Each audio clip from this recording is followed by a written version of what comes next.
नमस्कार, मैं प्रेरणा Sharma think tank पर आप सभी का स्वागत करती हूँ। हमारे देश की राजनीति में बड़े अजब गजब प्रयोग हो रहे हैं आजकल, और कुछ ऐसे प्रयोग हैं जो कभी पहले किए नहीं गए, जिनके बारे में सोचा भी नहीं गया, या कुछ ऐसे प्रयोग हैं जिनके बारे में कोशिश तो करी करने की लेकिन नाकामयाब रहे। आज उन्हें फिर से दोहराया जा रहा है। अब ऐसी बहुत सारी चीजें हो रही हैं जिनको समझाने के लिए 2-3 एग्जाम्पल देने जरूरी हैं, जिनमें कि पहला है पंजाब का। पंजाब में आम आदमी पार्टी को भारी बहुमत से जीत मिली मार्च में विधानसभा चुनाव में। अब भगवंत सिंह मान वहां के मुख्यमंत्री बने। उसके बाद से ही चर्चा होने लगी कि सीएम तो बन गए, लेकिन सरकार कौन चलाएगा। अब इसका जवाब लोगों ने मांगा ही था, इससे पहले साफ साफ जवाब मिल गया जब पंजाब के चीफ सेक्रेटरी और कई बड़े बड़े अधिकारियों को, वरिष्ठ अधिकारियों को दिल्ली में बुलाया गया और उनकी मीटिंग ली किसने? अरविंद केजरीवाल ने, दिल्ली के मुख्यमंत्री ने। अब ये बात तो किसी से छुपी नहीं है कि पंजाब का मुख्यमंत्री बनने की बहुत तमन्ना थी केजरीवाल की, लेकिन उन्हें मालूम है कि पंजाब में जो है किसी गैर सिख को, जो सिख नहीं है, उससे सीएम बनाना थोड़ा मुश्किल है। हाँ, उनके नाम पे वो अपने आप को प्रोजेक्ट करते तो शायद उन्हें इतने वोट नहीं मिलते। लेकिन यहाँ पर ये सब बात छोड़ दे, बात यहाँ करते हैं क्या हो रहा है। एक दिन पहले राघव चड्ढा राज्यसभा के सदस्य हैं पंजाब से, दिल्ली सरकार से भी जुड़े हुए थे अभी तक रिलीजियन बोर्ड में। सरकार कौन चलाएगा इसका जवाब मांगा ही जा रहा था कि साफ साफ इसका उत्तर मिल गया जब पंजाब के चीफ सेक्रेटरी और कई वरिष्ठ अधिकारियों को दिल्ली में मीटिंग के लिए बुलाया गया, जो कि केजरीवाल के सानिध्य में हुई थी। केजरीवाल ने बुलाया। अब ये बात किसी से छुपी नहीं है कि पंजाब का मुख्यमंत्री बनने की कितनी तीव्र इच्छा थी केजरीवाल की, लेकिन किसी नॉन सिख का, किसी गैर सिख को इतनी जल्दी मुख्यमंत्री बनाना इतना आसान नहीं है। तो वो उनके नाम पर अपने को प्रोजेक्ट करते तो शायद वह इतनी सीटें नहीं जीत पाते, लेकिन क्या होता इसको छोड़ दीजिए, जो हो रहा है उसकी बात करते हैं। अभी एक दिन पहले राघव चड्ढा, जो राज्यसभा के सदस्य हैं पंजाब से और अभी तक दिल्ली जल बोर्ड में थे और अरविंद केजरीवाल के सबसे करीबी लोगों में है, उनको पंजाब सरकार का advisory committee of public affairs का चेयरमैन बनाया गया। अब लोगों को एडवाइजरी कमेटी ऑपरेशन चेयरमैन बनाया जाता है, उन पर कोई तवज्जो भी नहीं देता, कोई ध्यान ही नहीं देता। जो मुख्यमंत्री के कार्यालय से जो एक प्रेस नोट जारी हुआ है, उसमें कहा गया है कि राघव चड्ढा जो हैं पंजाब को कर्ज मुक्त बनाने का कार्य करेंगे। तो वो फाइनेंस मिनिस्टर तो है नहीं, वित्त मंत्री तो है नहीं, ना ही वो मुख्यमंत्री हैं, तो कैसे करेंगे? और यदि वो करेंगे तो मुख्यमंत्री और वित्त मंत्री क्या करेंगे? दरअसल बात ये, कोशिश यहाँ पर ये है, बल्कि हम ये भी कह सकते हैं कि एक सफलतापूर्वक कोशिश ये है किसी सरकार का चलाना या किसी सरकार का चलना, यानी कि सरकार चलाने का काम आउटसोर्स कर रहा है, बाहरी शक्तियां कर रही हैं। ये भारतीय राजनीति का एक अल्टीमेट प्रयोग है। ये प्रयोग शुरू कौन कर सकता है? जिसने वादा किया हो राजनीति में आने से पहले कि हम बदलाव की राजनीति नहीं, हम राजनीति को बदलने आए हैं। दिल्ली में बदला। अब कर्ज मुक्त पंजाब कैसे बनेगा? केजरीवाल की मुफ्त की अर्थनीति से, या कोई और तरीका हो सकता है, ये हम सबको मालूम नहीं है, लेकिन पंजाब में इसकी भारी प्रतिक्रियाएं हो रही हैं। पंजाब में कांग्रेस के विधायक दल के जो नेता हैं प्रताप सिंह बाजवा, उन्होंने बोला कि 1840 में सन हेनरी लॉरेंस को ब्रिटिश गवर्नमेंट का रेजिडेंट बनाकर भेजा गया था पंजाब पर और पंजाबियों पर अंकुश रखने के लिए। राघव चड्ढा की इसी तरह की नीयत है। आम आदमी पार्टी की जो भी विरोधी पार्टियां हैं वो लगातार ये मुद्दा बनाने की कोशिश कर रही हैं कि यहाँ पर पंजाब में सरकार बनने के बाद से आम आदमी पार्टी के नेता और दिल्ली के मुख्यमंत्री अरविंद केजरीवाल बार बार ये संदेश दे रहे हैं कि पंजाबियों को सरकार चलाना नहीं आता है, सिख जो है सरकार नहीं चला सकते हैं, इसीलिए उन्हें केजरीवाल जी की ज़रूरत है। अब आपको याद होगा जब इंदिरा गांधी को लाल बहादुर शास्त्री जी की मौत के बाद प्रधानमंत्री बनाया गया, जो कांग्रेस के वरिष्ठ नेता थे, उन्होंने ये मानकर इन्हें बनाया नेता कि इंदिरा गांधी जो है उनके चंगुल में रहेंगी, उनके बस में रहेंगी, कठपुतली की तरह रहेंगी, ज्यादा विरोध नहीं करेंगे, मतलब उनके हिसाब से चलेंगे। लेकिन हुआ क्या, ये इतिहास जानता है, इतिहास दोहराना नहीं चाहते, आप सब जानते हैं। क्या भगवंत सिंह मान इंदिरा गांधी की तरह ये बताने की कोशिश करेंगे भविष्य में कि उनकी रीढ़ की हड्डी है, उनमें भी दिमाग है?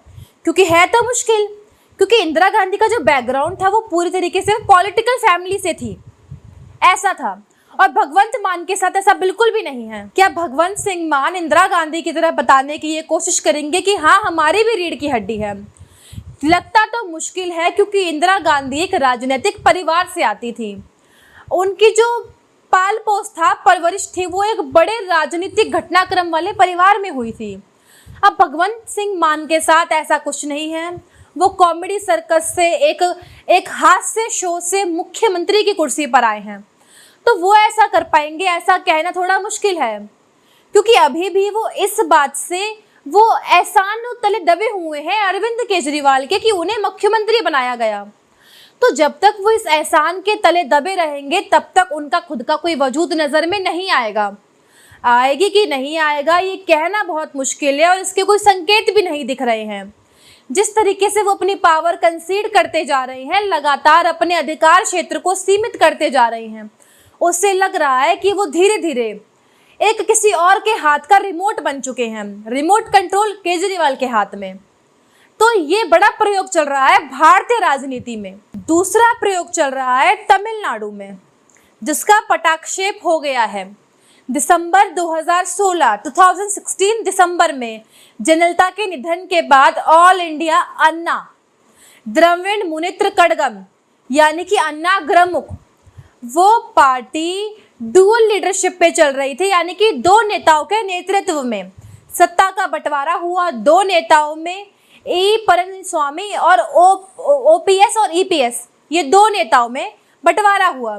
क्योंकि ओपीएस 3 बार सीएम बन चुके थे, 2 बार जब जयललिता जेल गई थी अलग अलग मामलों में, तब उनको बनाकर गई थी मुख्यमंत्री, इसीलिए उनको सीनियरिटी में उन्हें ऊपर माना जाता है। अब जयललिता के निधन के बाद पार्टी में झगड़ा हुआ, उसके बाद समझौता हुआ, उसमें यह निष्कर्ष निकला कि ई पलनीस्वामी मुख्यमंत्री होंगे और डिप्टी सीएम जो होंगे वो होंगे ओ पलनीस्वामी। पार्टी में तय हुआ कि जनरल सेक्रेटरी अब कोई भी नहीं होगा, वो जयललिता थी, वो आखिरी थी। अब कोऑर्डिनेटर कहा जाएगा, जो दूसरा पद होगा, सबसे प्रमुख कोऑर्डिनेटर होगा वो पलनीस्वामी यानी कि ओपीएस, और डिप्टी कोऑर्डिनेटर होंगे ईपीएस।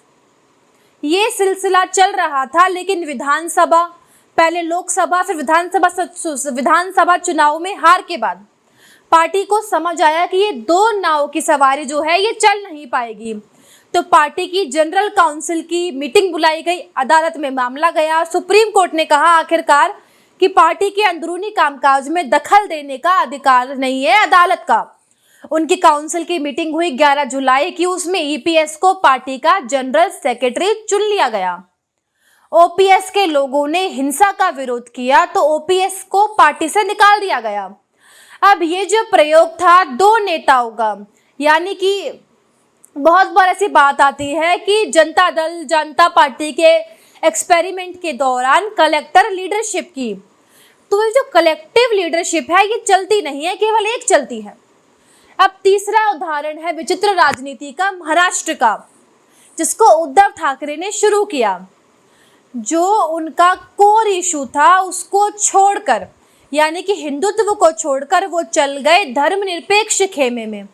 अब इसमें कोई बुराई नहीं है, क्योंकि कोई भी अपनी पार्टी की नीति, विचारधारा, सोच, सब चीज़ बदल सकता है। लेकिन यहाँ पे प्रॉब्लम क्या हुई, उनके इस कदम से उन्होंने अंदाज़ा नहीं लगाया कि पार्टी का कैडर, पार्टी के विधायक, सांसद और नीचे के जो पदाधिकारियों का रिएक्शन इस पर क्या होगा।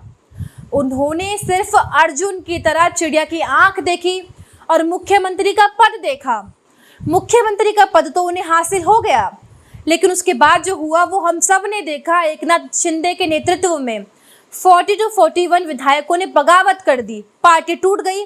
अब उद्धव ठाकरे के सामने सबसे बड़ा सवाल ये है कि पार्टी को दोबारा हासिल करना है या फिर से खड़ा करना है, तो उनको अपने पुराने एजेंडे पर लौटना पड़ेगा।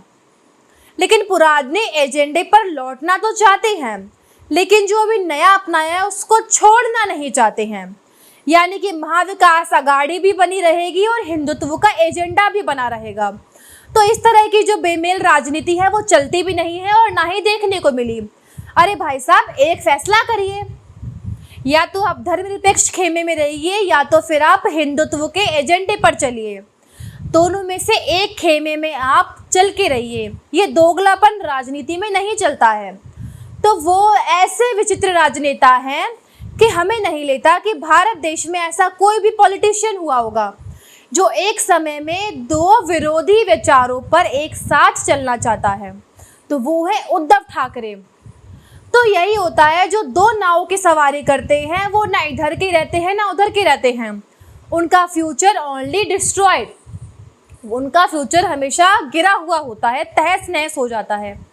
अब उद्धव ठाकरे गिरे हुए दिखाई दे रहे हैं। वो अपने आप को दिखाई नहीं देता कि हम गिर रहे हैं, वो दूसरों को दिखाई देता है और दिखाई भी दे रहा है दूसरों को कि उद्धव ठाकरे दिन पर दिन गिर रहे हैं, रोज गिर रहे हैं।